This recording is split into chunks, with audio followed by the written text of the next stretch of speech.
Good morning.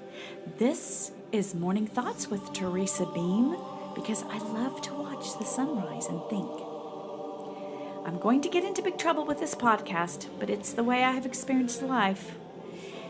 Here is my advice for anyone listening who disagrees with what I'm about to say.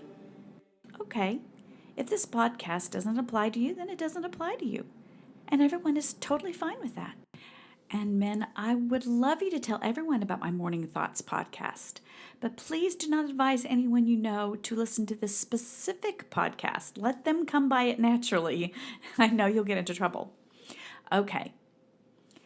I have always been a super sensitive person. Maybe oversensitive, I don't know. But after being hurt for years by what people said to me or about me, I came up with a solution that works perfectly for me, and it also may work for you. I say this out of loving kindness for all sensitive souls out there. At one point in my life, I had to make a choice. I was either going to spend the rest of my life being hurt by what I perceived as meanness from others, or I was going to make some lemonade out of lemons. So I thought, I'm going to disassociate how people say things and focus logically on the actual words they said. Is what they said true? If it is true, then even the person who meant it to hurt me actually helped me, and I can use the information to be a better person. I turned what was meant to harm into something that helped me. And if what they said wasn't true, then why let it upset me? Ignore it and move on, and be happy, and don't allow these people to control my feelings. That's hard, I know. However, I'm about to tell you something even harder, and this took me years to understand and implement. Hurtful words and feelings can be ignored. Much of the offense and hurt I see in today's world are hurt feelings.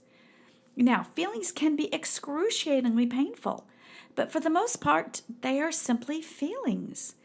As I said, I'm an oversensitive person. I've had to be very courageous and face the fact that feelings are not reality and will change. Do not place too much of an emphasis on your feelings.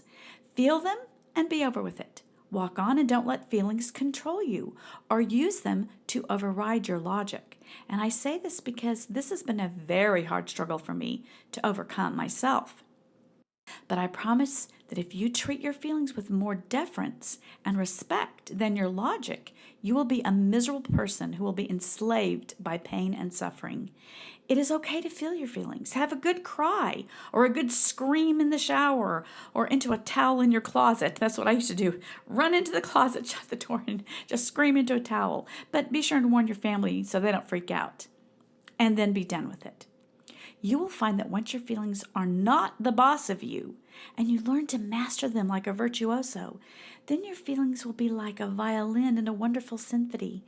Instead of screeching away on your soul, making you feel falsely empowered by victimization or anger, once you understand feelings aren't reality, you will find you are free and happy and healthy. A grown-up woman who isn't cowering to feelings that demand to be boss. For more morning thoughts, go to sunbeamproductions.com and have a wonderful, blessed day.